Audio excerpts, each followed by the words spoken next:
স্ত্রীটা যদি সুখের না মিলে, স্ত্রীটা যদি দুঃখের মিলে যায়, তাহলে পরে এর মতো জিল্লতের জিন্দেগি আর কারো নাই।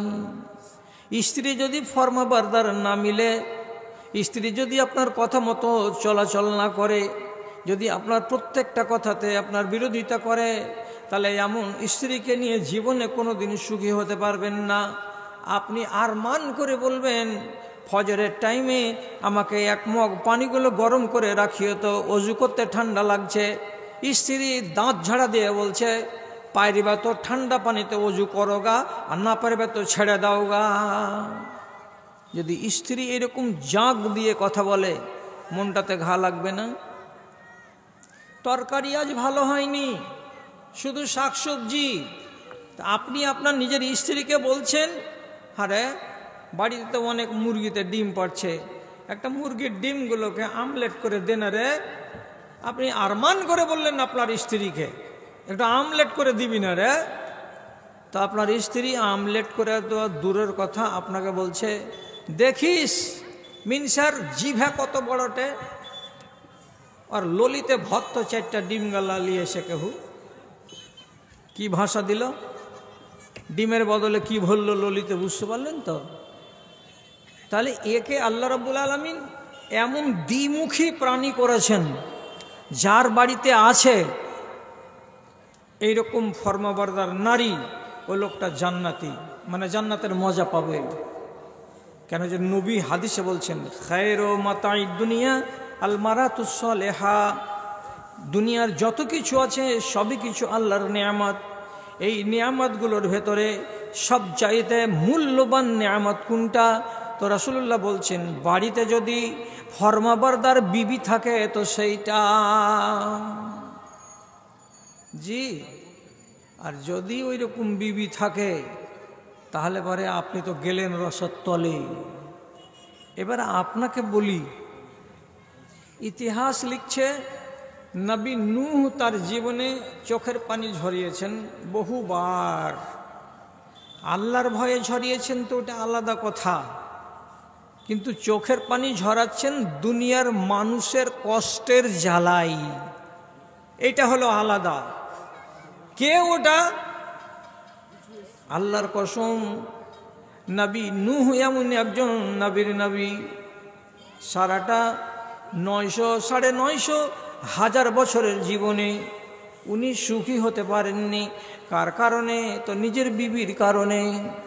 নির্ভরযোগ্য ইতিহাসের পাতায় লেখা রয়েছে, প্রকাশ্য গ্রামের লোকের সামনে বাড়িওয়ালি এসে নবী নূহের বিরুদ্ধে কথা বলতো।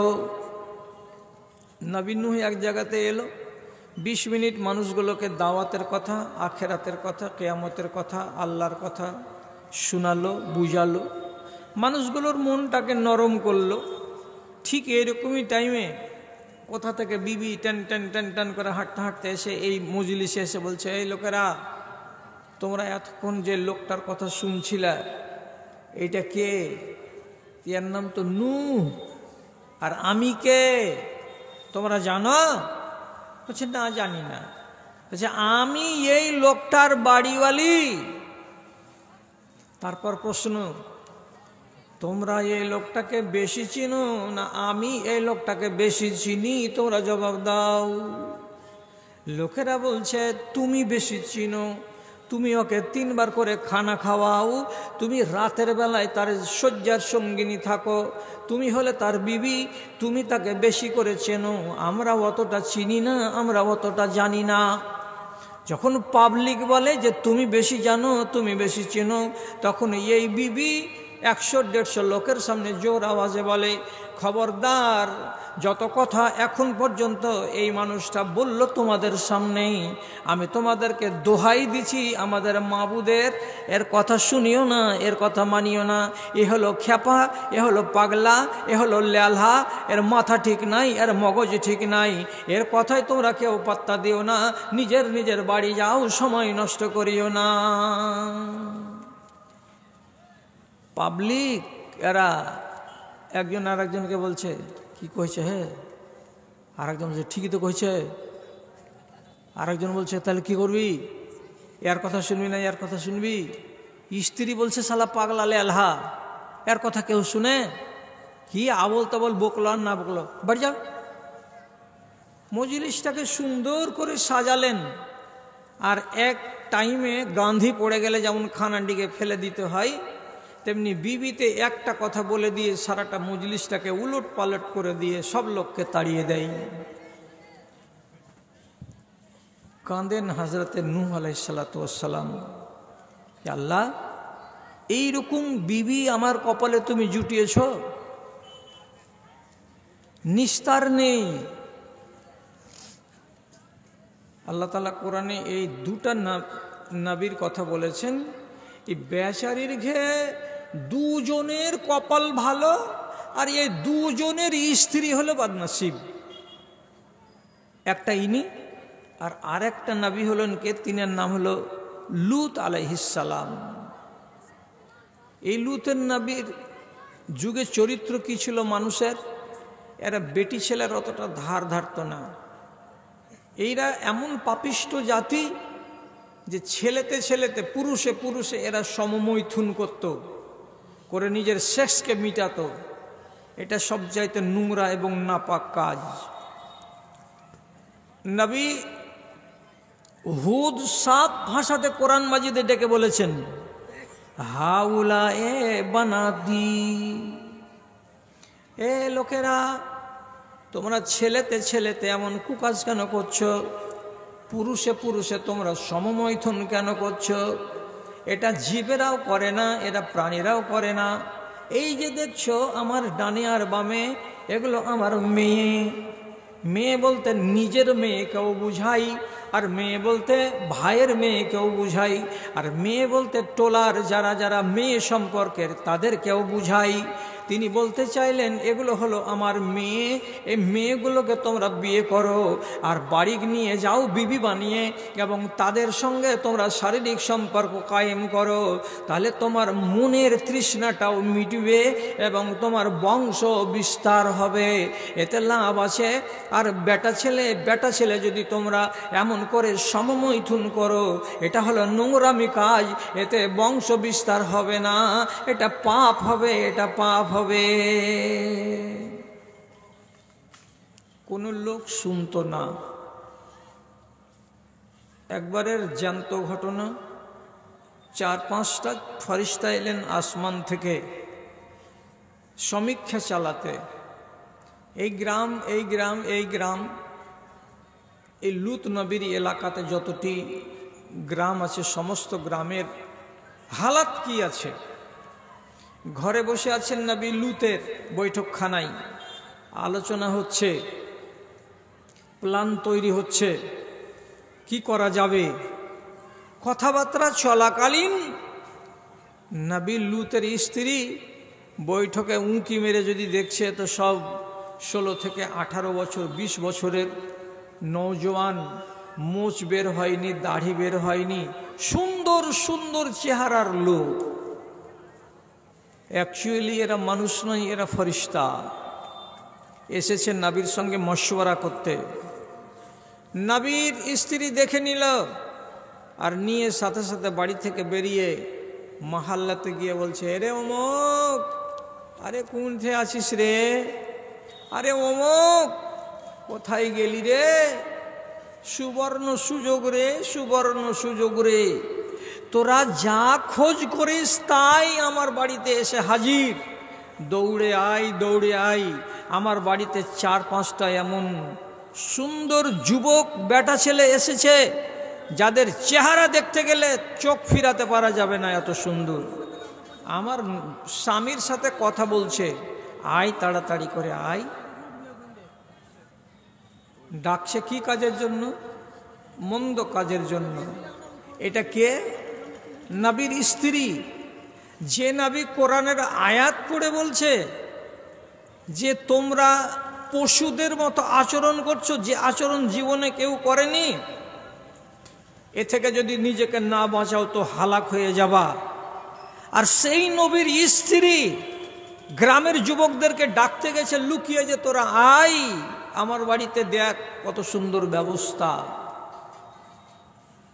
লোকেরা এসে রোডের কাছে জ্যাম লাগাচ্ছে আর আওয়াজ দিয়ে বলছে, সিটি মারছে, ব্যঙ্গ করে বলছে, হলো জি, ওই লুত, তোমার গল্প শেষ হলো, আমাদেরকে ভিতরে ঢুকতে দাও, আমরা আমাদের কাজ করব, আমরা কথা বলবো, আমরা ওদের সাথে প্রেম ভালোবাসা করব।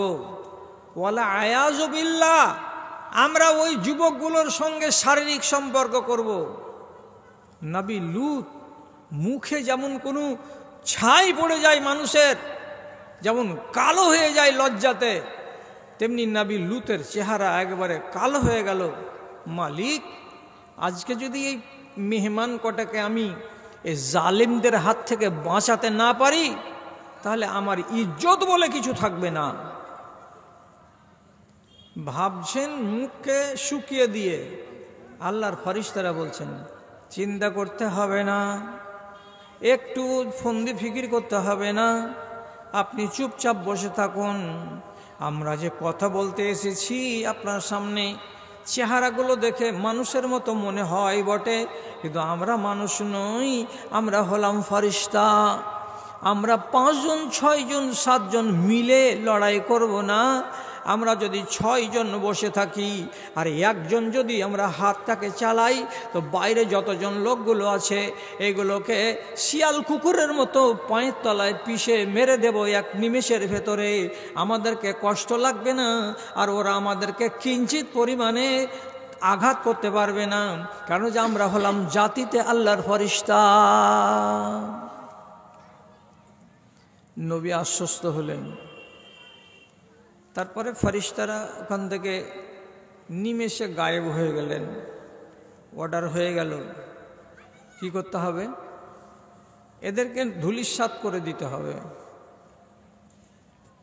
কোরআনে আল্লাহ তাআলা বলছেন, ওয়াকানাতা তাহতা আবদাইনি মিন ইবাদিনা সালিহাইনি ফাখানাতাহুমা। নবী নূহের স্ত্রীকে আমি একজন পবিত্র নবীর স্ত্রী বানিয়েছিলাম, লূতের বাড়িওয়ালিকে একজন নবীর স্ত্রী বানিয়ে আমি তাদেরকে সম্মান দিতে চেয়েছিলাম, কিন্তু এই 2 মারদুদ বেটি ছেলে, 2 শয়তান মিজাজের বেটি ছেলে নিজের স্বামী দুটোকে জ্বালিয়ে জ্বালিয়ে মেরেছে, ভেজে ভেজে আঙ্গার করেছে তাদের জীবনটাকে। অতএব আমি আল্লাহ রাব্বুল আলামিন কি করলাম? তাদের 2 জনকেই আযাবে গ্রেফতার করলাম। স্বামী বেঁচে থেকে গেল, আর চোখের সামনে এই বজ্জাত নারী দুটো হালাক হয়ে গেল, মরে গেল, ধ্বংস হয়ে গেল, পয়মাল হয়ে গেল। কি করে? নবী নূহের আমলে দেওয়া হলো মহাপ্লাবন। প্লাবন 4 হাত পানি 5 হাত পানি নয়। পৃথিবীর ইতিহাসে এত বড় বন্যা আজ পর্যন্ত হয়নি। কিয়ামতের আগে যদি হয় তো আল্লাহ জানেন এত বড় বন্যা হয়েছিল। ওখানে একটা পাহাড় ছিল, ছোট পাহাড়, এর নাম জুদি। জুদি পাহাড়ের উপরে একটা মানুষ দাঁড়িয়ে যতটা উঁচা হবে অত দূর পর্যন্ত পানি উঠেছিল। কেন? নবী নূহের একটা শয়তান বেটা ছিল, তার নাম কেনান। কেনান জুদি পাহাড়ের উপরে চড়ে নিয়ে বলছিল যে তোর আল্লাহকে দেখছি, এবারকার বন্যাতে আমাকে মারবি। আল্লাহ তাআলাও বলেছিলেন যে তোকে দেখছি এইবার, ইঁদুর মারা করে মারবো এক একজনাকে। জুদি পাহাড়ের উপরে পানি হলো। ইতিহাসে লিখছে কোন নারীর কোলে ছিল বাচ্চা। এই মায় কেমন কেন করছে তোরা? লুজটাকে কড়া কর, গলা বসিয়েছি যা করে। যখন দেখলো যে পানি বাড়তে বাড়তে নাক বরাবর হয়ে গেল, এরা সব বদমাশ মেয়ে ছেলে, তো নিজের নাকে যদি পানি ঢুকে যায় তাহলে তো বাঁচবে না। তো শতক চেষ্টা করে বন্যার পানি থেকে বাঁচার জন্য কি দিয়ে বাঁচবে? যদি 2খানা ইট পাওয়া যায় তো পায়ের তলে দিয়ে দাঁড়াবে, তো কমসে কম 4 আঙুল বাঁচা যাবে। বন্যা যদি মরতে লাগে তো বেঁচে গেলাম, যদি বেড়ে যায় তো আর 1খানা ইট দিব, একটু উঁচা করব।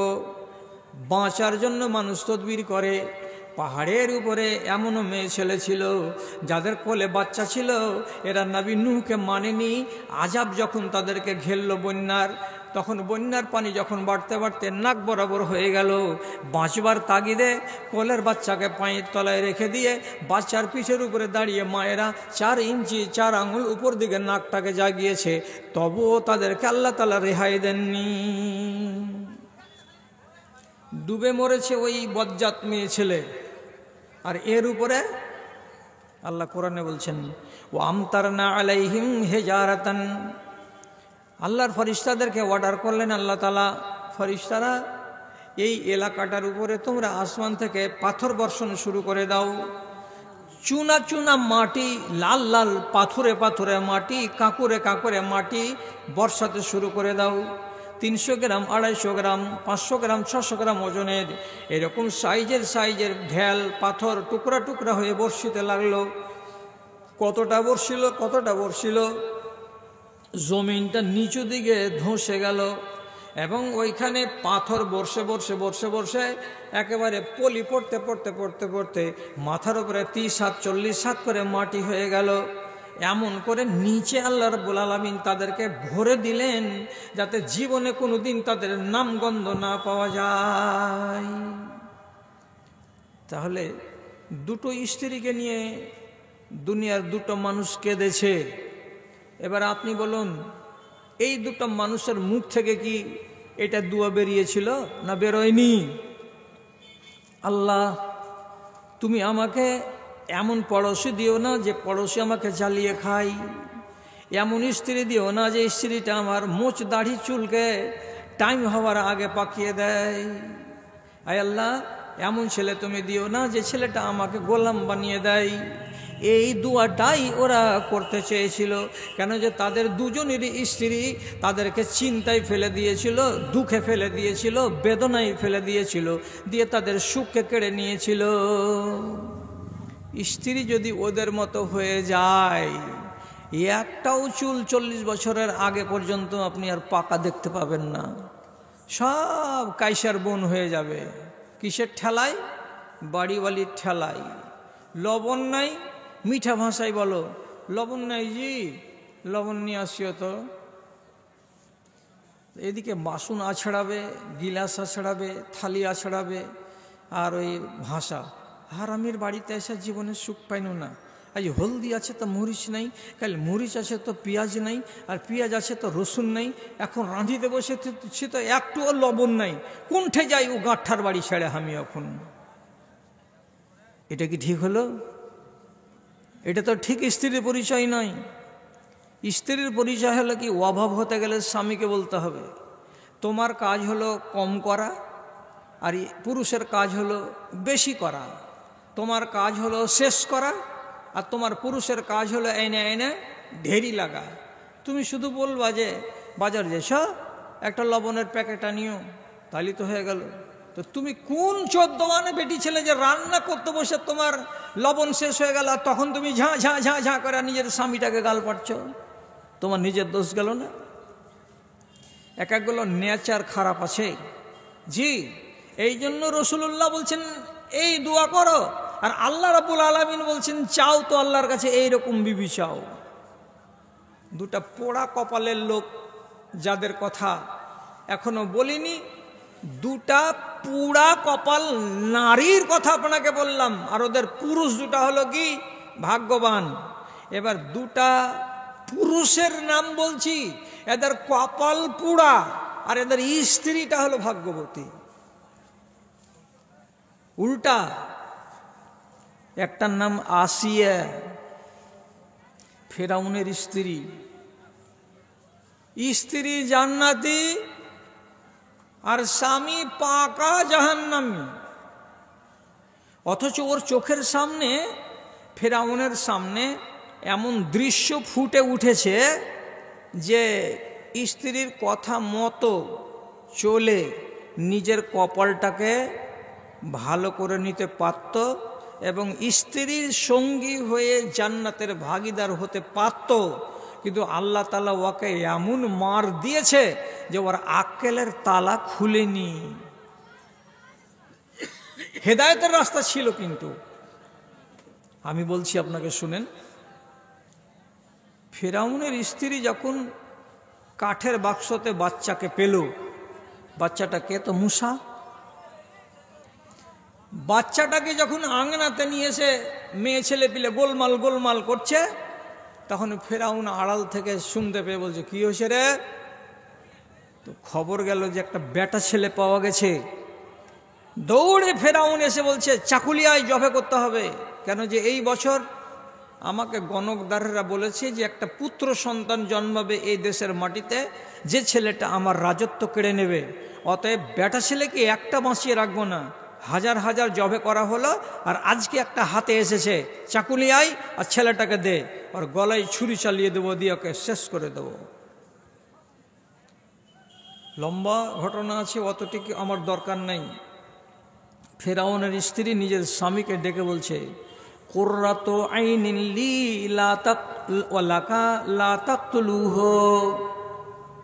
এ ফিরআউন, তুমি এই ছেলেটাকে জবে করিও না, কতল করিও না।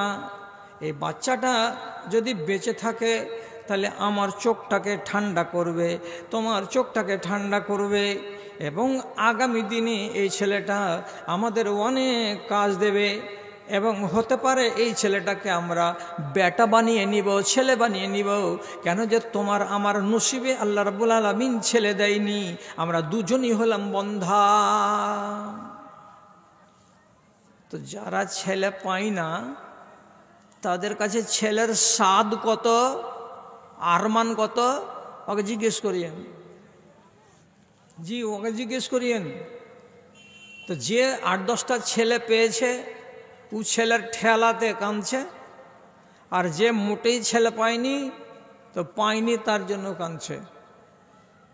যার ছেলে পেলে বেশি, তো একটাকে উল্টাইছে, একটাকে পাল্টাইছে, গোসল করাতে যে একটাকে নাইন্দে চুড়াইছে, একটাকে মুছাইছে, আর মাঝে মাঝে বলছে হারামি গেলা, তারপরে হ্যাঁ বিড়াল হাঁটি, হ্যাঁ উবি যা আছে, হারামিরা মরে না। রাগ যদি বেশি চড়ে যায় তো মেয়ে লোক ছেলে পেলেকে মুখে চুকে বলে দেবে কি যে হারামিরা মরে না, আওলাদ বেশি। আর যার বাড়িতে ছেলে মোটেই নেই, ও তখন আর একটা লোকের কাছে, মেয়ে ছেলের কাছে যে বলছে, ফুফুকে একটা দোয়া শিখিয়ে দিত যেন আল্লাহকে একটা ছেলে দেয়। ছেলেটা যত জ্বালাইবে আমাকে জ্বালাই, আমার চামড়াকে নুচা নুচা খট্টি ফেলে দেখ, তাও আমি কিছু বলবো না। এক কুয়া তেলের শিশিকে পাটাতে ঠুঁকা যদি তেলখানি সবখানিকে ভেঙে ফেলে দেয়, উল্টিয়ে দেয়, আমি একবারও ছেলেটার উপর আমি রাখবো না যে হারে গাঁঠা তুই তেল শিশিটাকে ভাঙলি কেনা। একটা ছেলে গেলা যেমন হবে আল্লাহ একটা দিতে কহতো আল্লাহকে। ছেলে নেই তো, না থাকার বিষে ই মরছে, আর বেশি থাকার বিষে ও মরছে। তো যাদের ছেলে নেই তাদের আরমান আর আবদার কেমন হয়, তো ফেরাউনের স্ত্রীর মুখ থেকে শুনেন। বাচ্চাটা ছোট ছেলে, ছোট বাচ্চা, এই বাচ্চাটাকে কোলে পিঠে করে মানুষ করব, এটাকে নিজের ছেলে বানিয়ে নিব। দুধ যদি না পাওয়া যায়, দুধের বদলে যদি ঘোল পাওয়া যায় তো ঘোল খেয়েই বলবো যে দুধ পান করলাম, তো দুধের স্বাদ ঘোলে মিটে যাবে। অতএব এটা যদি আমার নিজের বাচ্চা আবার নাড়ি ছিঁড়ে দুনিয়াতে নাও বয়সে থাকে, তো এই মাসুম ভোলা ভালা কচি শিশুটাকে ছোট থেকেই কোলে নেব, আর কোলে নিয়ে আদর যত্ন করব। বড় হয়ে এই ছেলেটা আমাকে মা মা বলে ডাকবে, ওতে আমার প্রাণটা জুড়িয়ে যাবে। তোমাকে বাপ বাপ বলে ডাকবে, তো তোমার মনটা ভরে যাবে। অতএব বাচ্চাটাকে কাটিও না। সহি হাদিস বলছে কি, যখন ফেরাউনের স্ত্রী বলল কুররাতু আইনিন লি ওয়া লাকা, তোমারও চোখের জন্য উপকরণ আর আমারও চোখ ঠান্ডা করার উপকরণ, তখন ফেরাউন জোরে নিজের স্ত্রীকে বলছে বাল্লাকে লাইসা লি, তোর চোখ জোড়াতে পারে, আমার চোখ জোড়াবে না। আমি এটাকে আমার চোখ জোড়ানো মনে করি না। আমার নবী, বিশ্বনবী জানাবে মুহাম্মাদুর রাসূলুল্লাহ সাল্লাল্লাহু আলাইহি সাল্লাম 2000 বছর পরে এসে কোরআনের এই আয়াতটি যখন তিনি পেয়ে গেলেন, তখন তিনি নিজের মুখ থেকে বলছেন, সেই দিন ফেরাউনের স্ত্রী আসিয়া যেমন বলেছিল, এটা আমার চোখ জুড়ানো উপকরণ, আমার মনটাকে ঠান্ডা করবে এবং তোমারও চোখটাকে ঠান্ডা করে দেবে। যদি কথাটাকে ফেরাউন মেনে নিত তাহলে ফেরাউনের দুর্গতি হতো না। যেমন আসিয়াকে আল্লাহ রাব্বুল আলামিন জান্নাতি মহিলা বানিয়ে দিয়েছেন, তেমনি ফেরাউনকেও আল্লাহ রাব্বুল আলামিন তাকে জান্নাতি বানিয়ে দিতেন। কিন্তু কমিনা সেই দিনই বলেছিল কি, তোর চোখ জুড়াবে জুড়াগা, আমার চোখ জুড়াবে না। বাচ্চাটাকে চোখ জুড়ানো উপকরণ বলে মানতেই চাইনি। তারপর যখন বছর দেড়েকের হলো, তো ছেলের কাজ কিছু একটু উলট পালট হতে লাগলো। ফেরাউনের চেহারাতে ছিল দাড়ি। একদিন দাড়িকে লাড়তে লাড়তে, মানে তখনকার মতন কাঠবাপের চেহারা ধরে দাড়ি লাড়তে লাড়তে আর একবার দিয়ে দিল গালে এক তামাশা। খেপে গেল ফেরাউন। ইবনে কাসিরে লিখছে, খেপে গেল ফেরাউন। এ বাচ্চাকে ভালো বাচ্চা বলা যাবে না, এ তো আমার দুশ্মন আছে। আবার স্ত্রী বলছে না, ছোট ছেলে কি বুঝে, লাড়তে লাড়তে গালে এমনি করে লেগে গেল, তো বাচ্চা ছেলে তো, ওর এগুলো দোষ ধরিও না। শেষে পরীক্ষা হলো, ওর চোখের সামনে আগুনের আঙ্গারা আর একটা ফুল রেখে, একটা কোনো জিনিস রেখে, দুটো টুকটুকে লাল জিনিসকে রেখে, এই 2 বছরের শিশু 2.5 বছরের শিশুর সামনে রেখে পরীক্ষা দেওয়া হলো যে কোনটা ধরে। আর জ্ঞান তো নেই, তোরা যে বলছিস জ্ঞান নাই, তো দেখি আর জ্ঞান আছে কিনা। আল্লাহ তাআলা করাবেন। মুসা নবী লাল ফুলটাকে না ধরে লাল আঙ্গারাকে, আগুনের টুকরাকে নিয়ে মিষ্টি মনে করে মুখে দিয়ে দিল। যেমনি মুখে দিতে গেলেন, মুখে গিয়ে তাপ লাগলো এবং একমতে তার জিভের একটা অংশ সেঁকে গেল, পুড়ে গেল। তো এটা ইতিহাসের সূত্র থেকে বলছি আপনাকে, যার ফলে প্রমাণ হয়ে গেল যে বাচ্চার জ্ঞান থাকলে আগুন কেন হাতে করবে। মুসা নবী চিরকাল ধরে কথা বলতেন, তো একটু করে জবানের ভেতরে আড় থাকতো। আড়টা এলো কোথা থেকে? তো অনেক মুফাসসির বলছেন যে আড়টা এলো তার বাল্যকাল থেকে, যেদিন থেকে সে আগুনের টুকরাকে মুখে ভরেছিল সেদিন থেকে। সত্য হোক তো আলহামদুলিল্লাহ, মিথ্যা হোক তো আল্লাহ আপনাকেও বাঁচায় আমাকেও বাঁচায়। কিন্তু নবী মুসার মুখে ছিল আড়ষ্টতা। এই জন্য তিনি দোয়া করতেন, রব্বিশ শরহ লি সদরি ওয়া ইয়াসসির লি আমরি ওয়াহলুল উকদাতাম মিন লিসানি ইয়াফকাহু কওলি। আল্লাহ আমার জবানের আড়টাকে খুলে দাও, ইত্যাদি ইত্যাদি। এক চান্স গেল, মুসা নবী যখন নবী হয়ে গেলেন, তখন ডাক দিলেন একে ফেরাউনকে, এসে যে কথা শুনো আল্লাহর, যে কোন আল্লাহ ফাল্লা করতে এসি সেখানে? বলছে সে আসমানের উপরের আল্লাহ। বলছে ওকে মানি না। শেষ পর্যন্ত তর্কাতর্কি করতে গিয়ে বলছে, তোরা যে আল্লাহর নবী 2 ভাই, তো তোদের কাছে প্রমাণ কি আছে যে তোরা আল্লাহর নবী? তখন নবী মুসা লাঠিটাকে হাত থেকে বের করে বলছেন, এই যে লাঠি, এখানটা আল্লাহর দেওয়া, এটাতে কি হবে? তো নবী মুসা যখনই লাঠিখানাকে জমিনে খালি রেখে দিবেন, খালি জমিনে রেখে দিতে গেলে কি হবে? ফায়েজা হিয়া হাইয়াতুন তাসআ। আমাদের দেশে যেমন কালো আলাদ সাপ হয়, ফনা তুলে দিয়ে এমনি এমনি করে যায়, মানুষকে ছোবল মেরে দিতে গেলে জিন্দেগি পয়মাল হয়ে যায়। এইরকম বিষাক্ত সাপের আকার ধারণ করে নিয়ে লাফালাফি দাপাদাপিকে আরম্ভ করে দেয়, মানুষ ভয়ে পালাই। মুসা আলাইহিস সালাতু ওয়াস সালাম সোজা সাপটা, ওই সাপটাকে যেমনি হাতে ধরে নেবেন আর নিয়ে জমিন ছাড়া করে দিবেন, সঙ্গে সঙ্গে আবার লাঠি হয়ে যাবে। এটা দেখাতে গেলেন কাকে? তো ওই সময়কার লোকগুলোকে, ফেরাউনকেও দেখালেন। তো শেষে ফেরাউন বলছে, তুমি একটা জাদুঘর, তোমার কথাই আমি ভিজব না। যারে জাদু নয় খেপা, এটা মুজিজা, এটা আল্লাহর দেওয়া। কিন্তু মানলে তো। শেষে ডাক দিল কি বলে, রে আমার এ দেশে যত বড় বড় জাদুঘর আছে সবকে জড়ো করো, তোর জাদুকে আমি পানি খাওয়াবো, দেখ কেমন করে পানি খাওয়াছি। তো জাদুঘর বড় বড় জমা হলো।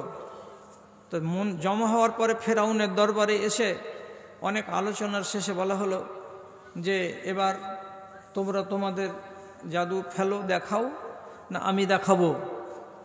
তখন অন্যান্য জাদুঘর কয়টি যেটি ফেরাউনের সমর্থন প্রাপ্ত, তারা তখন নিজের কে এইরকম মোটা রশি আর কে এরকম বড় কঞ্চি লাঠি সামনে ফেলতে লাগলো।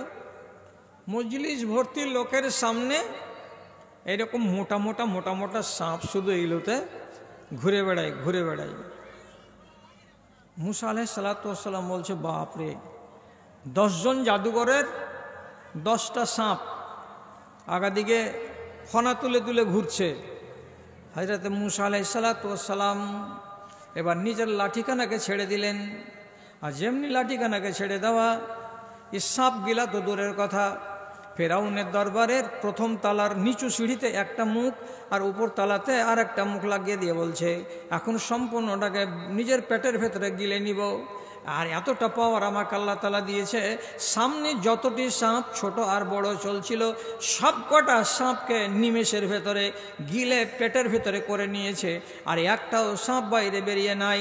সঙ্গে সঙ্গে নবী মুসা খচ করে সাপটাকে যেমনি ধরে নেওয়া, আবার চোখের সামনে লাঠি হয়ে গেল।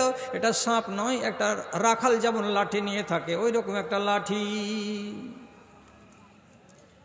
যত লোক ছিল তারাও, আর যে 8 জন 10 জন জাদুঘর এসেছিল জাদু করতে তারাও, সাথে সাথে নবী মুসার গলায় লেগে গিয়ে আর গলায় জড়িয়ে ধরছে আর হাতে হাত দিয়ে হ্যান্ডশেক করছে। আর করার পরে বলছে, আমরা নবী মুসার রবের উপরে ঈমান আনলাম। নবী মুসা যে আল্লাহর কথা বলছেন সে আল্লাহকে আমরা বিশ্বাস করে নিলাম। আমরা ফেরাউনকে এতদিন আল্লাহ বলতাম, একে আমরা আল্লাহ বলে মানি না। ফেরাউন হুঙ্কার ছেড়ে বলছে, এই তোমরা কিসের জন্য মেনে নিলে? কাবলান আযানা লাকুম, তোমাদেরকে আমি অনুমতি দিই নাই, তার আগেই কেন তোমরা এরকম মেনে নিলে? যখন তোমরা আমাকে আমার অনুমতি না নিয়ে মুসার আল্লাহকে মেনে নিলে আর আমাকে আল্লাহ ছেড়ে দিলে, তখন তোমাদেরকে আমি আযাব দেব।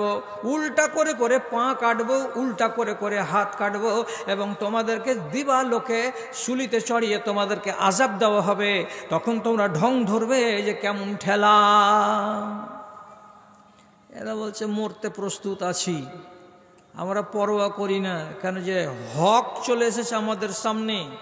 তো জাদুঘর কটা যদি মেনে নিতে পারে, ওর দেশের এটি হলো পড়াশোনা করা বিদ্যান লোক, তো এই গাধা ফেরাউন কেন মেনে নিতে পারে না?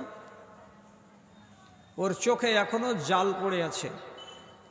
2টা চান্স চলে গেল।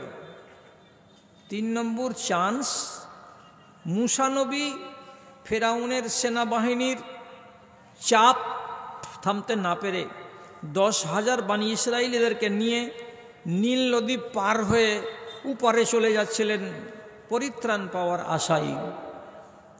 সামনে নীল নদী কি করে পার হওয়া যাবে? পিছনে যতটি মিলিটারি আছে এরা 12টা বংশের লোক, আপন আপন রাস্তা দিয়ে যাবে। আল্লাহ তখন মিশরের নীল নদীর কিনারাতে গিয়ে নবী মুসাকে বলছেন, আল্লাহ রাস্তা বানিয়ে দাও, উপরে যাব কি করে এত লোক? আল্লাহ তাআলা আসমান থেকে বলছেন, ফাজরিব বিআসাকাল হাজার, তুমি তোমার হাতের লাঠি দিয়ে 12টা আঘাত মারো নীল নদীর বুকের উপরে, 12টা ন্যাশনাল হাইওয়ে তৈরি হয়ে যাবে। যেমনি লাঠির আঘাত দেওয়া, নীল নদীর পানি চিরে গিয়ে 12টা রাস্তা হলো, এবং মুসা আলাইহিস সালাতু ওয়াস সালামের সম্প্রদায় উপার সবাই চলে গেল। তার 15 মিনিট 20 মিনিট আধা ঘন্টা পরে এই জালিম ফেরাউন তার মিলিটারিকে, তার সেনাবাহিনীকে নিয়ে নীল নদীর কিনারায় তাড়া করতে করতে এসে হাজির। এবার উপার যাওয়ার আগে সমস্ত লোকের দিকে এমনি করে তাকে বলছে, এই মিলিটারিরা, চোখ থাকে তো দেখেলে, ফেরাউন আল্লাহ কি আল্লাহ নয়, তোদের আল্লাহ আমি কি আল্লাহ নই, তো দেখ আগে থেকে রাস্তা তৈরি করে দিয়েছে নীল নদী ফেরাউনের সম্মানে। গাধা কয়টা ওর ইশারাতে বলছে, জি জি জি জি জি আপনি তো বড় আল্লাহ, নীল নদীও আপনাকে আল্লাহ বলে মানে, হাই রোড করা আছে আগে থেকে, চল উপার। আল্লাহ তাআলা আসমান থেকে বলছেন, এটা তোর জন্য নীল নদী নিজে ফাটেনি, এটা কি তোর বাপের রোড, একবার নেমে দেখ কি হবে। যেমনি নেমে গেল নদীতে, শুকনো রাস্তা পেয়ে মনে করছে এটা আমার সম্মানে নীল নদী আমাকে রাস্তা দিয়েছে। মাঝখানে যাওয়া মাত্রই আল্লাহ তাআলা বলছেন, ফাগরাকনাহু ওয়া জুনুদাহু, যতটি লোক ছিল মিলিটারি এবং ফেরাউন সব কটিকে ওই জায়গাতে ডুবিয়ে মেরে দিলাম। সব এড়েও গেল, এড়ের পোকাও মরল, কেউ বাঁচল না। সমবেত এই গ্রামের এ মাথা ও মাথা থেকে আগত এই মজলিসের কিছু সংখ্যক আমার ইসলাম দরদি ভাই বন্ধুগণ তথা মজলিস থেকে আড়ালে স্ক্রিনের সামনে বসে থাকা আমার স্নেহের মাতা ও ভগ্নীগণ, আল্লাহ রাব্বুল আলামিনের অশেষ মেহেরবানি যে অল্প কিছু দিনের ব্যবধানকে ঘুচিয়ে এই জায়গায় পুনর্বার আপনাদের সামনে এসে মুখোমুখি হয়ে কিছু কথা বলার সুযোগ পেয়েছি। এর জন্য আমি আল্লাহ রাব্বুল আলামিনের শুকরগুজারি করছি এবং তার স্তুতিবাদ গাইছি, তার খেদমতে আমি কৃতজ্ঞতা জ্ঞাপন করছি। আপনারা এখানে যারা সামনে মওজুদ আছেন তারা এবং যারা আড়ালে বসে আছেন তারা সবাইকে আদবের সাথে জানাচ্ছি যে বন্ধুরা, মানুষ নিজেকে জ্ঞানী করে যদি তোলে তাহলে তার দুটি মাত্র পথ, হয় কিতাব পড়তে হবে, পড়ে পড়ে শিখতে হবে, আর না হয় কোনো ওস্তাদের সামনে বসতে হবে এবং বসে তার কাছ থেকে তার কথাগুলো শুনতে হবে। ইসলামী মজলিসে আমরা যারা কথা বলি, যতক্ষণ আপনাদের সামনে আমরা থাকি ততক্ষণ যেন আমরা একজন ওস্তাদ, তার মুখ থেকে আপনি শুনবেন তো আপনি জ্ঞান পাবেন। আর যদি আপনার যোগ্যতা থাকে বাংলাতে, ইংরেজিতে, উর্দুতে, এই সমস্ত ভাষাগুলিতে যে সমস্ত কিতাব দুনিয়াতে পাওয়া যায় সেগুলো নিজের বাড়িতে পড়ে পড়ে পড়ে পড়ে আপনি নিজের এলেমকে, আপনার জ্ঞানকে আপনি সমৃদ্ধ করতে পারবেন। দুটোই কথা কোরআন মাজিদ থেকে সমর্থিত। যারা শোনে তাদের সম্বন্ধেও কথা আছে কোরআনে যে শুনতে গেলে জ্ঞান পাওয়া যায়। আল্লাহ রাব্বুল আলামিন সূরা জুমারের ভেতরে বলছেন, ওয়াল্লাযিনা ইস্তামিউনাল কাওলা ফায়াত্তাবিউনা আহসানাহু উলাইকাল্লাযিনা হাদাহুমুল্লাহ ওয়া উলাইকা হুম উলুল আলবাব। যারা কোনো জায়গাতে বসে কোনো শিক্ষকের কাছ থেকে, কোনো আলেমের কাছ থেকে, কোনো মুরব্বির কাছ থেকে কিছু কথাকে শোনে, শোনার পরে সেগুলোকে সে পছন্দ করে, আবার সেই পছন্দনীয় কথাগুলোকে তার নিজের জীবনের রুটিনে নিয়ে আসে, তাহলে সেই মানুষটাকে আল্লাহ রাব্বুল আলামিন বললেন এটা হেদায়েত পাওয়া লোক এবং এটা চালাক লোক।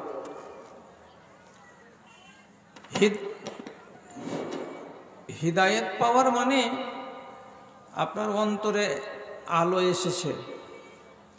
আলোটা আসলো কখন? যখন বিদ্যা আপনার মগজে এলো তখন। মগজে যদি বিদ্যা না আসে তাহলে অন্তর আলোকিত হয় না। আচ্ছা, এই আলোটা এলো, বাড়িতে বসে থাকলে আসতো? জি না, আসতো না। কিভাবে এলো? কোরআন বলছে ইয়াস্তামিউনা, যারা শ্রবণ করে। তাহলে আপনারা আজ আমার সামনে মুখোমুখি বসেছেন যারা, তারা অবশ্যই মানা না মানা পরের কথা, কিন্তু আপনার নলেজটা বাড়বে, আপনার জ্ঞান বাড়বে এবং আপনি শরিয়ত সম্পর্কে বেশ কিছু কথা জানতে পারবেন। আর যারা বাড়িতে বসে থেকে গেছেন, তারা প্রয়োজন মনে করেননি যে এখানে আসবো, এসে দুটো কথা শুনবো, তো তারা কি জন্য বসে আছেন বাড়িতে এবং মজলিসে আসেননি সেটা তারাই জানেন, আমি জানি না। অতএব যে সমস্ত ভাই কটা যাদেরকে আল্লাহ রাব্বুল আলামিন বললেন এরা হচ্ছে চালাক লোক এবং এরা হচ্ছে হিদায়েত পাওয়া লোক, সেই সবকটি ভাইকে আমি আহ্বান জানাচ্ছি, আপনি এই সুযোগ গ্রহণ করেছেন বলে আল্লাহ রাব্বুল আলামিনের শুকরগুজারি করুন। এবং শুকরগুজারি করার একটি মাত্র ভাষা, তা হচ্ছে আপনি মুহাব্বতের সাথে বলবেন আলহামদুলিল্লাহ।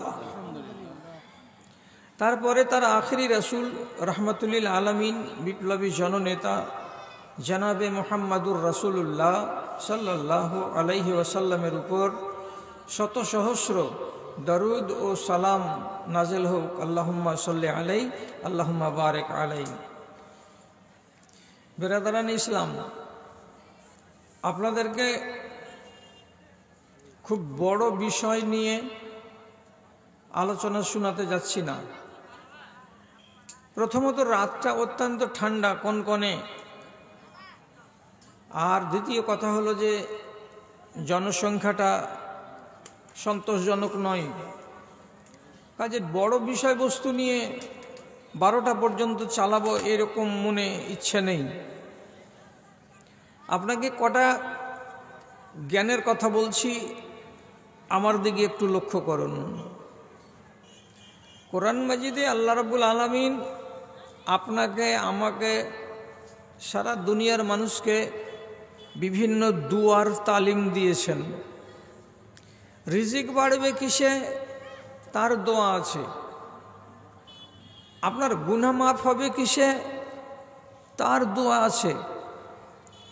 আপনার ব্যবসাতে বরকত হবে কেমন করে? তার দোয়া আছে। আপনার পরিবারে আপনি সুখী হবেন আওলাদকে নিয়ে, বিবিকে নিয়ে, ছেলেপেলেকে নিয়ে কি করে? তার দোয়া আছে। সেই দোয়াগুলোর মধ্য থেকে একটা দোয়া আপনাকে আর আমাকে আল্লাহ রাব্বুল আলামিন করতে বলেছেন, আমি পড়ে শোনাচ্ছি। আল্লাহ তাআলা বলেছেন, রব্বানা হাবলানা মিন আজওয়াজিনা ওয়া যুররিয়াতিনা কুররাতা আয়ুনিন ওয়াজআলনা লিল মুত্তাকিনা ইমামা।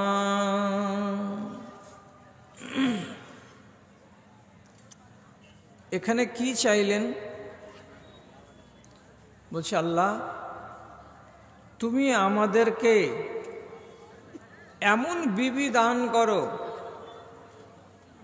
তুমি আমাদেরকে এমন ছেলেপিলে দান করো। ছেলেপিলে বলতে মেয়ে এবং ছেলে দুটোকেই বুঝায়, একে আওলাদ বলা হয়। এমন আওলাদ তুমি দান করো যাদেরকে দেখতে গেলে আমার চোখ জুড়িয়ে যায়, দুনিয়ার যে কোনো বাপ মায়ের প্রাণ জুড়িয়ে যায়, অন্তর ঠান্ডা হয়ে যায়। এই রকম তুমি আমাদেরকে আওলাদ দাও। এবং চোখ জুড়ানো স্ত্রী দেওয়ার সাথে সাথে, চোখ জুড়ানো আওলাদ দেওয়ার সাথে সাথে আরেকটা দোয়া কি করলাম?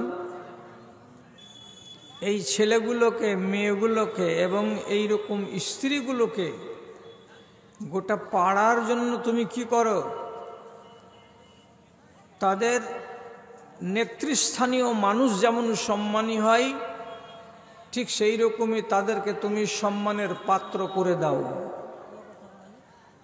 এরা যেন, যেমন বিবিটার কথা বলি, সে যেন আমার টোলার অন্যান্য নারীদের তুলনায় একটু জ্ঞানী হয়, গুণী হয়, বুদ্ধিমতী হয়, সবাইকে শিখাতে পারে, বুঝাতে পারে, জ্ঞান দিতে পারে, এমন অগ্রণী ভূমিকা নিতে পারে, এমন বিবি তুমি আমাকে দাও।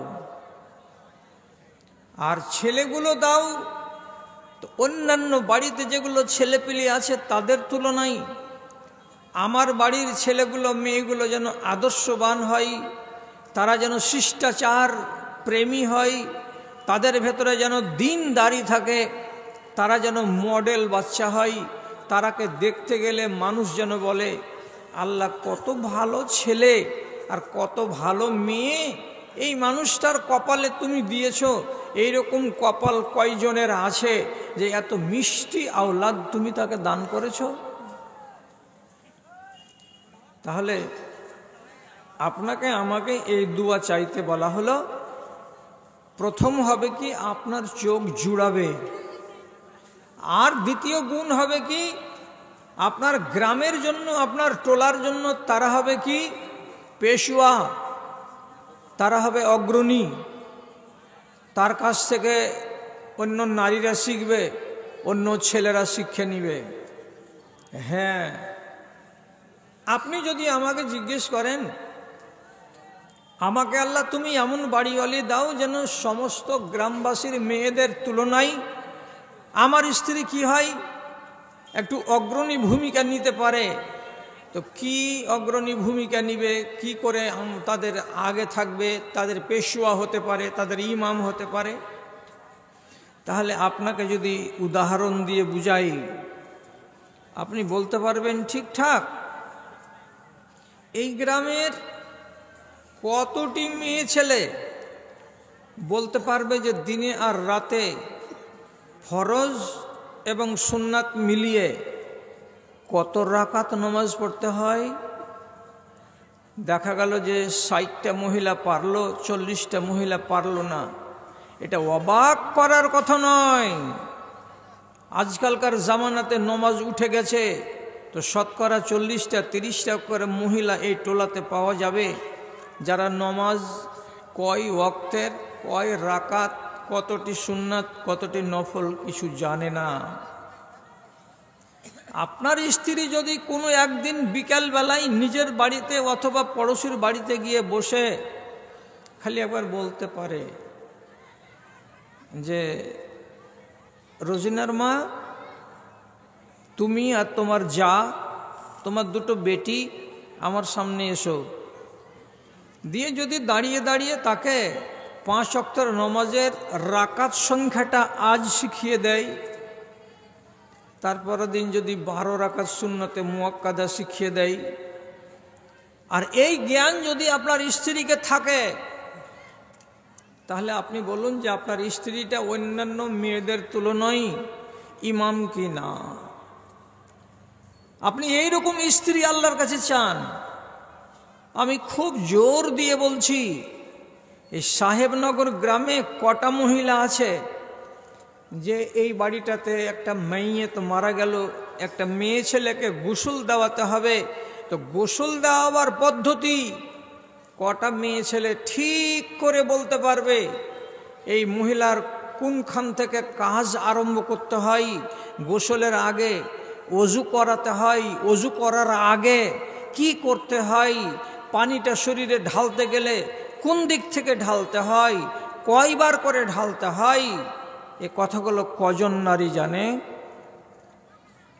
তাহলে আপনার স্ত্রী যদি গোসল দেওয়ার পদ্ধতি শিখে থাকে আর এই সাহেবনগর গ্রামের মেয়েদেরকে যদি সে শিখাতে পারে, তাহলে আল্লাহর কোরআনের কথা সত্য হলো কি, ওয়াজআলনা লিল মুত্তাকিনা ইমামা। মুত্তাকিন মেয়েদের জন্য, মুত্তাকিন মানুষের জন্য আমার ছেলেপিলেগুলোকে এবং আমাদের স্ত্রীগুলোকে ইমাম বানিয়ে দাও, যেটা আগের সারিতে থাকবে, যার জ্ঞান থেকে গ্রামের মানুষেরা উপকৃত হবে, যার জ্ঞান থেকে গ্রামের মেয়েরা শিখবে, শিখে তারা ধন্য হবে। আমাকে আল্লাহ তাআলা বললেন এই দুয়াটা চাও। এবার আজব কথা বলছি আপনাকে, যে আল্লাহ দোয়া করতে বললেন এইটা, আর আল্লাহ পাকের রাসূল তিনি আমাদেরকে আবার শিক্ষা দিয়েছেন আর একটা দোয়াটা আবার উল্টা।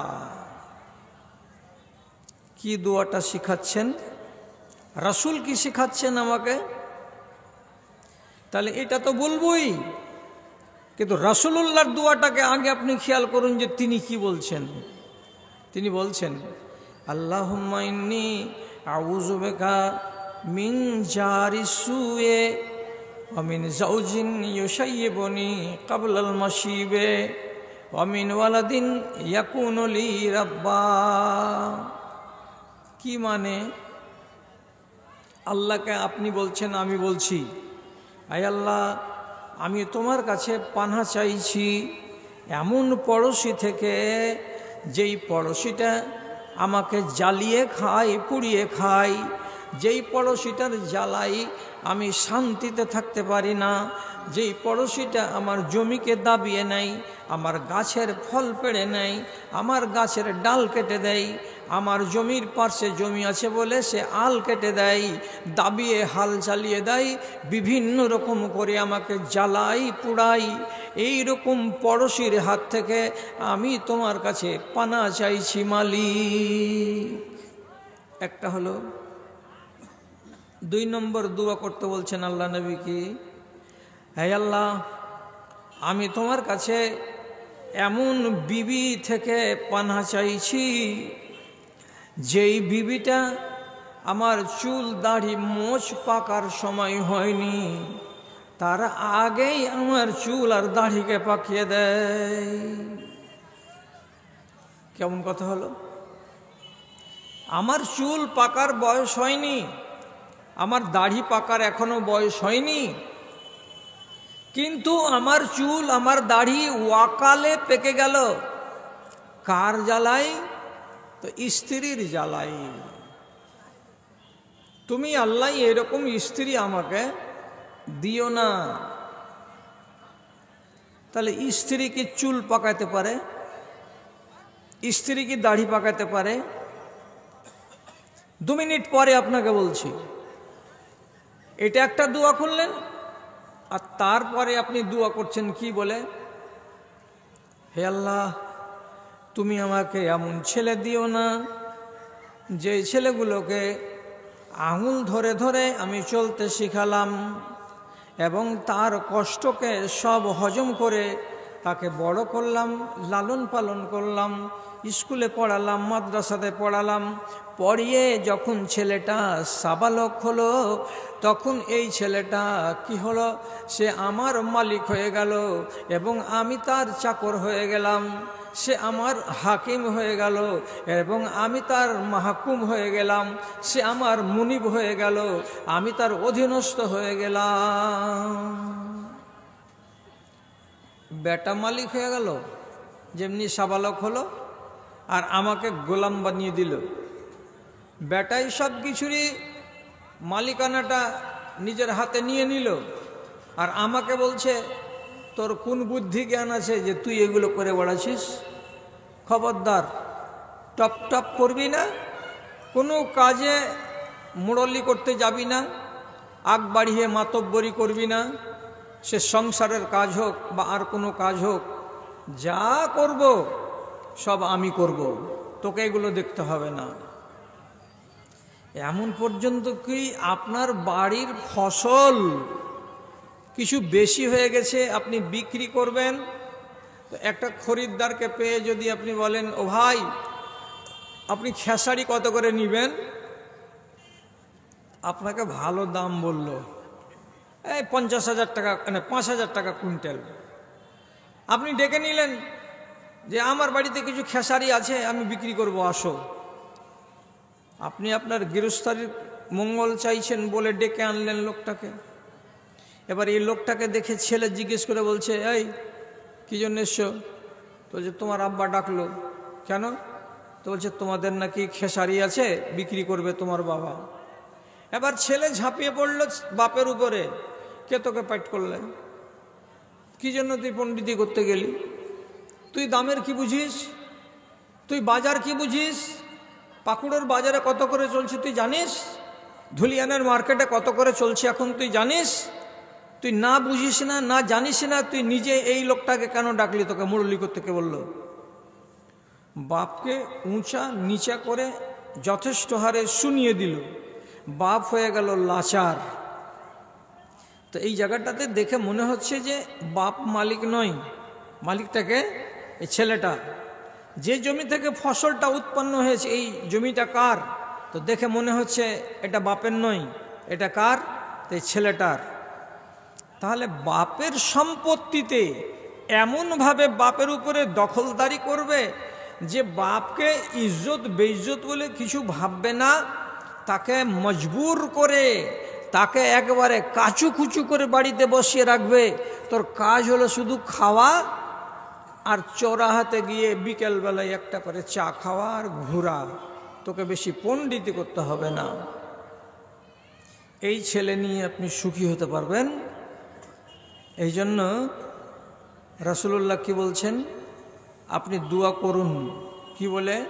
আল্লাহ তুমি এমন স্ত্রী আমাকে দিও না যে স্ত্রীটা আমার চুল পাকার আগে চুল পাকিয়ে দেয়। যেই ছেলে, এমন ছেলে তুমি আমাকে দিও না যে ছেলেটা বড় হয়ে সে আমার মালিক হয়ে যায় এবং আমি তার গোলাম হয়ে যাই। এখন জিজ্ঞাসা যে দ্বিমুখী দোয়া কেন এলো? আমি চাইলাম ওখানে কোরআনের আয়াত থেকে একরকম আল্লাহ তাআলা আমাকে শিখালেন, আর এখানে রাসূলুল্লাহ আমাকে আর এক কথা শিখালেন। কেন? কেনর মানে এবার বুঝুন। আপনি চেয়েছেন আল্লাহ তাআলার কাছে এই রকম দাও, এই রকম দাও, এই রকম দাও। এবার আল্লাহ যদি দুয়াটা কবুল না করে থাকেন আপনার, তাহলে কেমন হবে? স্ত্রী আর আপনার ছেলে পিলে তো হয়ে যাবে এই রকম। কেমন? যেই রকম হওয়া থেকে আল্লাহর নবী কি বলছেন? আপনাকে আল্লাহর কাছে পানাহ চাইতে বলছেন।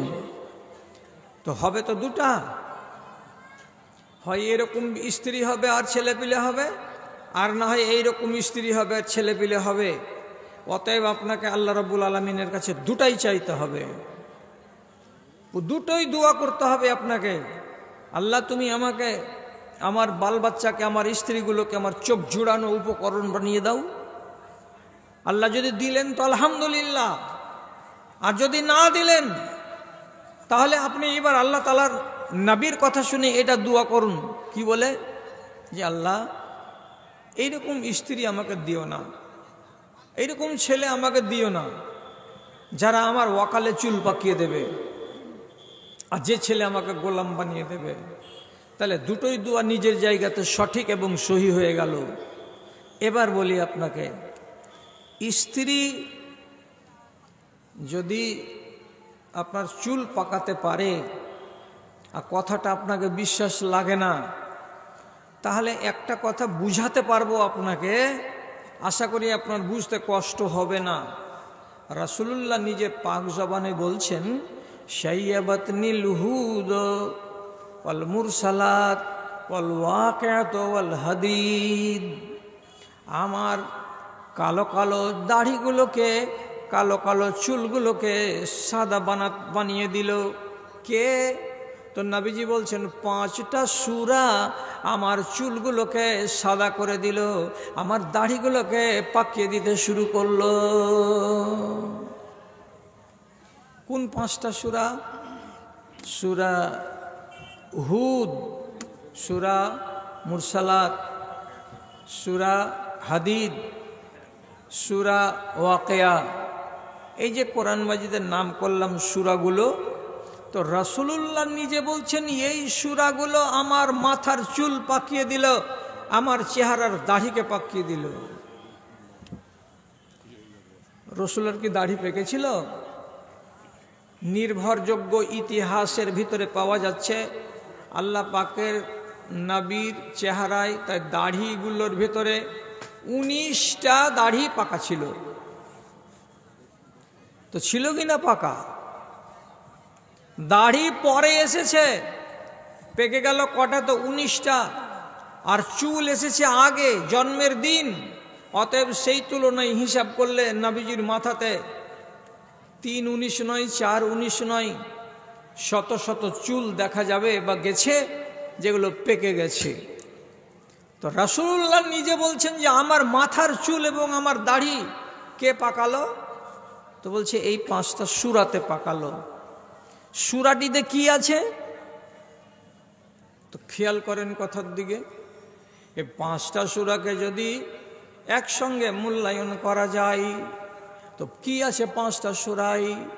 কোন সূরাতে আছে কেমন করে জান আপনার কবজ করা হবে, কবজ করার কালে সুখ পাবেন না কষ্ট পাবেন তার আলোচনা, জানটাকে কবজ করে নেওয়ার পর কোথায় নিয়ে যাওয়া হবে তার আলোচনা, যারা জান কবজ করতে আসে তারা কেমন হয়ে আপনার সামনে আসবে তার আলোচনা, তারপরে আপনাকে কবরে যেতে হবে, কবরে আপনাকে শোয়াবে সে কবরের আলোচনা, কতদিন ধরে কবরে পড়ে থাকতে হবে, তারপরে সেখান থেকে ইসরাফিল আলাইহিসসালাতু ওয়াসসালাম বাঁশিতে যখন ফুঁক লাগাবেন তখন কবর থেকে মানুষ বেরিয়ে বেরিয়ে হাসরের ময়দানে দৌড়াবে।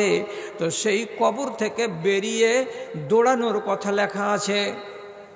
তারপরে হাসরের ময়দানে যেতে হবে, ওখানে গিয়ে দাঁড়াতে হবে কত লম্বা সময় ধরে, সেই লম্বা সময়ের কথা তাতে আলোচনা করা আছে। হিসাবের পরে আপনার স্থান সবুজ বাগানে হবে না লাল ঘরের ভেতরে হবে, আপনার জাহান্নামে যাওয়ার কথা আসবে না জান্নাতে যাওয়ার, আর কি অবস্থা হবে আর কি অবস্থা হবে না, এই কথাগুলো লেখা আছে।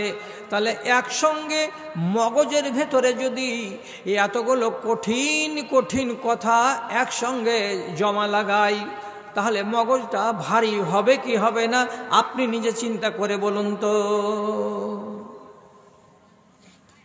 কেমন হবে জান কবজ? কবরে কেমন করে শোয়াবে? মুনকার নাকিরকে কি জবাব দিব? মার খেতে খেতে জিন্দেগি কয়লা হবে না জান্নাতের ঠিকানা পাবো? উঠে দৌড়াতে হবে তো দৌড়াতে পারবো না। হাসরের ময়দানে তো বিভিন্ন রকমভাবে মানুষ দৌড়াবে, আমি কেমন করে দৌড়াবো? আমি তো বুড়া মানুষ ছিলাম। আমার লাইনটা আগে পড়বে না পিছনের সারিতে গিয়ে পড়বে? ওইখানে যে দাঁড়াবো তো সেখানে আরশের ছায়া থাকবে না থাকবে না? এত প্রখর রৌদ্রে এত লম্বা সময় ধরে দাঁড়াতে পারবো না। এই যে 20 রকমের কথাগুলো আপনার মগজের ভেতরে ভিড় জমাচ্ছে, এটা চিন্তা নয়, এটা ভাবনা নয়, এটার নাম হলো ভাবনা আর এটার নাম হলো চিন্তা। আর যখন মগজের ভেতরে কোনো মানুষের ভাবনা তৈরি হবে, চিন্তা তৈরি হবে, সেই মানুষটাকে একটা রোগ লাগবে, সেই রোগটার নাম হলো হাইপার টেনশন। আর হাইপার টেনশন যদি হয় তাহলে ওয়াকালে চুল পেকে যাবে, দাড়ি পেকে যাবে, বিয়ে হওয়ার বয়স হয়তো এখনো আছে, তার আগেই চুল পেকে গেল দুশ্চিন্তার কারণে।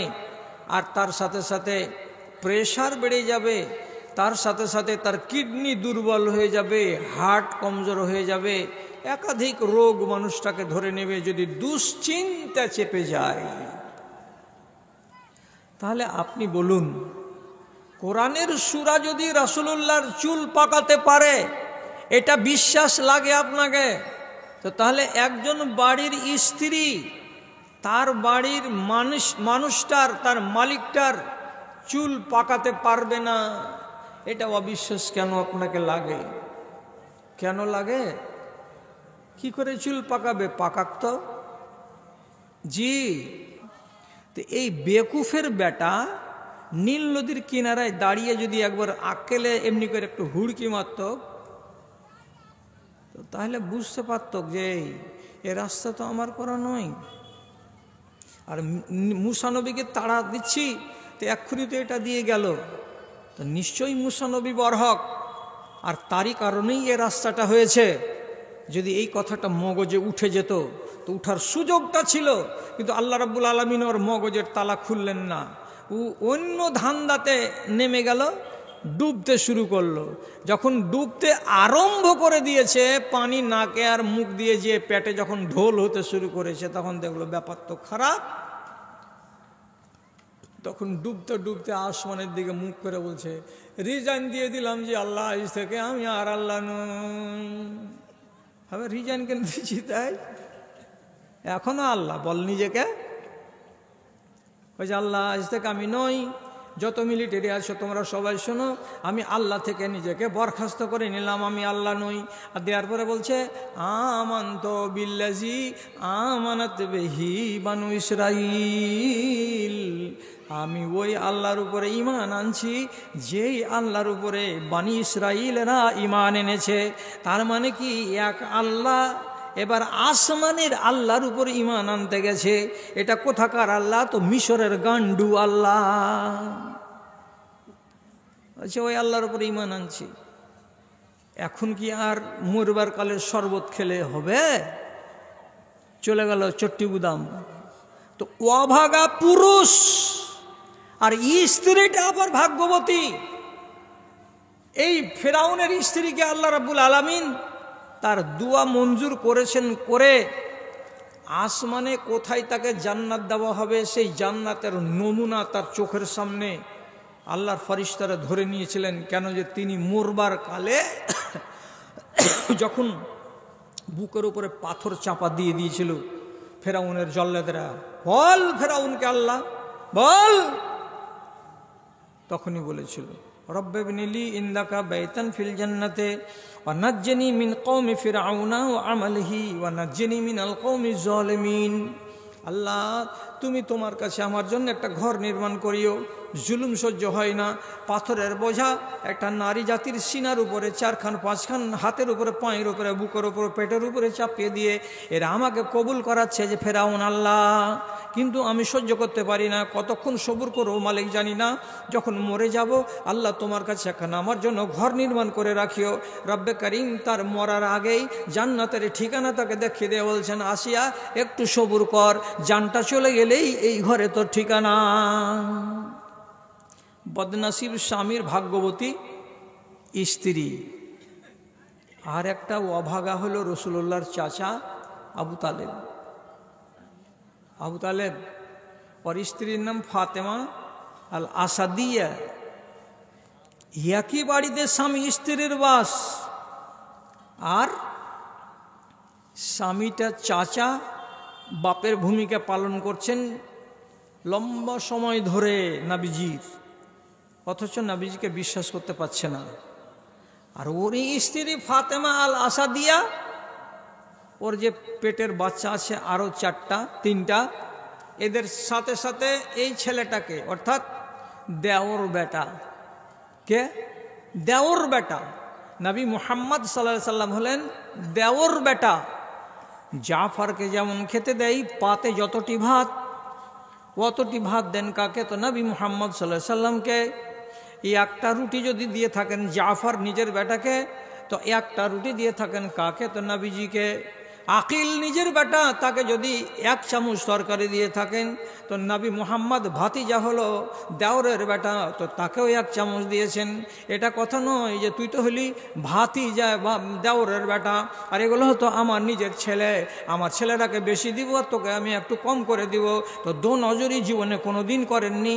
এবং আল্লাহ পাকের নবী 6 বছর বয়স থেকে যখনই আবু তালেবের তত্ত্বাবধানে এসেছেন, তখন থেকে নিজের চাচিকে আম্মা বলে ডেকেছেন, আম্মা বলে ডেকেছেন, এবং তার কাছে মায়ের সম্মান পেয়েছেন।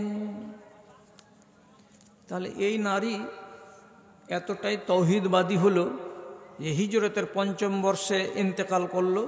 তো ইন্তেকাল করার কালে এর ফজিলত কত বাড়ল? রাসূল সহজে কোনোদিন কোনো লোকের কবরে নামতেন না, কিন্তু প্রমাণ মিলছে হাদিসের ভেতরে যে তিনি এই মহিলার কবরে নেমেছিলেন, আর নামার পরে তার লাশটাকে হাত দিয়ে ধরে কবরে শুইয়ে দিয়েছিলেন। আর দেওয়ার পরে তিনি বলেছেন, হে আল্লাহ, এই নারী হলো আমার মায়ের মতো, সে আমাকে ছেলের মতো ভালোবেসেছে, আমি এর উপরে রাজি আছি, তুমি এর উপরে রাজি হও। তাহলে এই স্ত্রী কার বাড়িওয়ালি? এক অভাগার বাড়িওয়ালি। অভাগার নাম কি? আবু তালেব। আবু তালেব অভাগা, স্ত্রী হলো ভাগ্যবতী। ফেরাউন অভাগা আর তার স্ত্রী হলো ভাগ্যবতী। এরা কেমন করে এমনটা হলো? শুধু স্বামীকে কেন্দ্র করেই ভাগ্যবতী হয়নি, এরা আল্লাহ রব্বুল আলামিনের ফরমানকে বহাল করার বদৌলতে এরা ভাগ্যবতী হয়েছে। আর এই স্বামী স্ত্রীগুলো এরা জীবনে কোনোদিন বেয়াদবি জানেনি, এরা কোনোদিন বদ ব্যবহার আর বদ বুদ্ধি তার মুশরিক স্বামীর সামনেও দেখায়নি। কেন? যে সেটা তার স্বামী। এদের আখলাক, এদের ব্যবহার, এদের চরিত্র, এদের স্বভাব সবই ছিল প্রশংসনীয়। তাহলে এরা স্ত্রী হিসাবে সুখী আর ওরা স্বামী হিসাবে সুখী, কিন্তু ঈমান না আনার কারণে এরা হয়ে গেছে পোড়া কপাল। আর আজ উম্মতে মুহাম্মাদের ভিতরে হাজার হাজার মুসলমান নর এবং হাজার হাজার মুসলমান নারী, এরা শুধু ফরমাবরদারি করতে শিখেনি বলে এরা কি হয়ে আছে? কপাল পোড়া হয়ে আছে।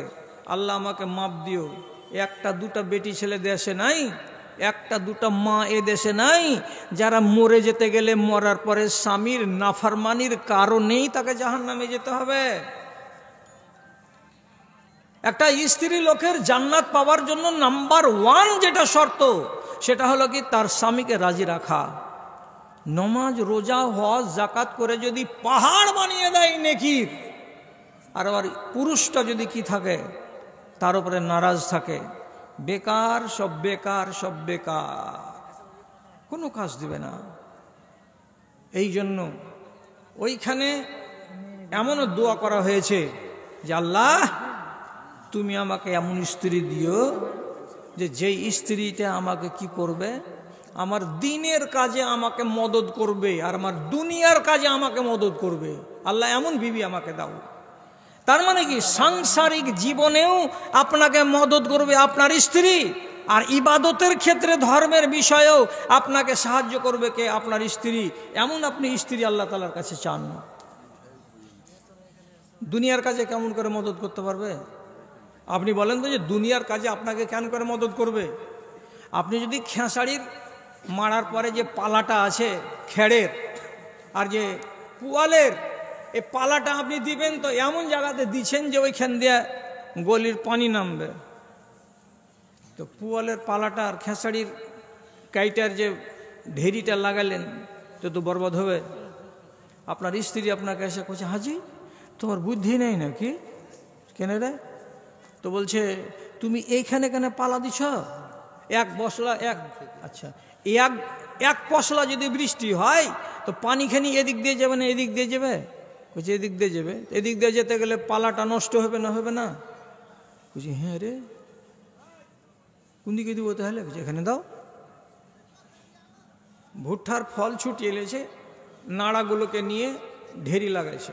তো বেটা ছেলেটা সব দিকে এক মনে মুখ করে করে ঢালছে, এক মনে মুখ করে করে ঢালছে। বাড়িওয়ালি আছে হাতখান কেমনি করে ঝিঁটে দেওয়া কইছে, এগুলা কামেও তোমাকে ঢং নেই নাকি? এক মুঠকে এমনে মাথা করে রাখো, এক মুঠকে এমনে মাথা করে রাখো, তাহলে তো সামান হ্যাঁ উপরে উঠবে। আনা তো বারে বারে এদিকে মাথা করো ওর দিকে লেজ করো, তো এমনি হয়ে যে টেঁড়া হয়ে যাবে। খ্যাপা পুরুষটা কইছে ঠিকই রে।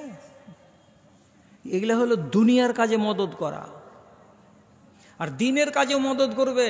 ফ্যাঁ ফ্যাঁ করে যদি নিন্দ পাড়েন আপনি রাতের বেলায়, আর ফজর যদি আজান হয়ে যায়, তো রাসূলুল্লাহ বলছেন রাহিমাল্লাহু ইমরাতান আইকাযা আহলাহু, আল্লাহ রাব্বুল আলামিন ওই মেয়ে ছেলেটিকে রহম করে যে বেটি ছেলেটি ফজরের আজানের আগে জেগে যায় আর একাই ওযু করার পরে নামাজে দাঁড়াবার আগেই তার ঘুমন্ত স্বামীর কাছে গিয়ে তার কপালে হাত দিয়ে আস্তে আস্তে করে জাগায়। আস্তে আস্তে করে জাগিয়ে বলে, উমুকের বাপ আমি উজু করে নিয়েছি, আমি নমাজে দাঁড়াবো, আজান পড়ে যাবে 2 মিনিটের মাথায়, তুমিও জাগো, তুমি আল্লাহ তাআলাকে ডাকো, তুমি যদি নমাজ পড়ে মরো তো তুমি হবে জান্নাতি, আমি যদি নমাজ পড়ে মরি তো আমি হব জান্নাতি। কিয়ামতের দিন আমরা আজকে যেমন স্বামী স্ত্রী সুখী আছি, সেদিনও আমরা দুজন একজন আরেকজনকে পেয়ে যাব। সেদিন আল্লাহ রাব্বুল আলামিনকে বলবো, মালিক এই পুরুষটার সঙ্গে আমার বিয়ে হয়েছিল দুনিয়ায়, আজকে আখেরাতে তুমি এই পুরুষটার সঙ্গে আমার বিয়ে লাগিয়ে দাও। আল্লাহ তাআলা তোমার সঙ্গে আমার বিয়ে দিয়ে দেবেন। আবার ওখানে আমরা জোড়া লাগবো। উঠো উঠো, আরাম করিও না, শুয়ে শুয়ে নিদ পারিও না, একবার কষ্ট করো, কষ্ট করতে গেলেই আরাম পাওয়া যাবে। যদি জাগাই তাহলে আপনাকে দিনের ব্যাপারে মদত করছে এই স্ত্রী। তাই যে স্ত্রীর গুণ আছে 2 রকম, আপনাকে দুনিয়ার কাজে মদত করবে আর আপনাকে দিনের কাজেও মদত করবে, এমন স্ত্রী কামনা করেন আল্লাহ রাব্বুল আলামিনের কাছে। ভাইজান, কথা তো অনেক, কিন্তু কি করা যাবে, আপনাদেরকেও অবহেলা করা যায় না। আর সময়ের দিকে লক্ষ্য রেখে কথা বলছি তো ঘড়িটাতে 11:30 কখন কখন কখন কখন বেজে গেল, খেয়ালই নাই। 1.5 ঘন্টা হয়ে গেছে। এ তো জালবাজি কথা নয়, তো 1.5 ঘন্টা হয়েই গেছে। তো এটা মসজিদের জালসা। আপনাদের কাছে বিনীত নিবেদন, সেটা হলো উঠে তো যাবেনি, কিন্তু মুহাব্বতের সাথে উঠে যান। যে এই মাদ্রাসার নামে যেখানে মাওলানা দাগ দিয়ে দিয়েছেন যে বেনামিতে একজনে 1000 আর একজনে 100 টাকা, দোকান থেকে 1915 টাকা, আর মহিলাদের কাছ থেকে এসেছে 6375 টাকা, আর বেনামিতে একজন 100, একজন 500, একজন 600। তো এইটি হলো বেনামির দাম। আপনারা নাম নিয়ে নিয়ে আমার সামনে কিছু কিছু করে দেন, আর দেওয়ার পরে আমরা এখান থেকে মজলিসটাকে ভাঙি, তাহলে ভালো লাগবে। আব্দুল আজিম আছো? কোনখানে আছো? তো একবার নিচে যাও। আর নফল রোজা দুনিয়াতে কত রকমের আছে, কত রকমের, আর এক এক রোজার সব কত, খালি নফল ফরজটা বাদ। যদি শিখতে হয় তো আমি তো মনে করছিলাম এটা বড় সভা, তো সভাটা ছোট। তো এখানে কিতাব নেন, কিতাবখানার নাম হলো রাইয়ান, নফল রোজার সমাহার। 100 পাতার বইখানা 30 টাকাতে আপনাকে দিব। বাড়ি গিয়ে পড়বেন, বিবি বাল বাচ্চাকে পড়াবেন, আপনার বাড়ির মানুষ উপকৃত হবে। একখানা আব্দুল আজিমের কাছে পাওয়া যাবে। আর আমাকে মসজিদের নামে একটা ভাই, এখানে কেউ খাড়া হন, যদি 1 বস্তা সিমেন্ট বলেন অথবা 500টা টাকা বলেন, কেউ একজন আমার ভাই আপনি শেষ মুহূর্তে এসে বলেন যে আমি দিব। আমার ভাই মাওলানা মানজার সাহেব যখন আদায় করছিলেন তখন লোকের দিকে দেখে নয়, কোনখান থেকে গায়েব থেকে থেকে টাকা আসছিল, 5000 আর 7000 আর 2000 আর 3000 করে আমি উপর থেকে শুনতে পাচ্ছিলাম। ভালো, মসজিদকে ভালোবেসেছেন, বেশি টাকা দিয়েছেন যারা, তারা ভালো। এবার এখন শেষের বেলায় আমার আওয়াজ শুনে যে সমস্ত ভাই বলবেন আমাদেরও কিছু দেয়ার আছে, তো দয়া করে আল্লাহর ওয়াস্তে দেরি করিয়েন না। আর আড়ালে কত দূরে মায়েরা আছেন জানি না, যদি নিকটে থেকে থাকেন তো আপনাদের একবার 16,000 টাকা জমা পেয়েছি। এবার আপনাদের কারো মা, কারো বাপ, কারো দাদা, কারো দাদি, কারো নানা, কারো নানি, কারো স্বামী, যার যে মারা গেছে, আপনি আপনার মাইয়াতদেরকে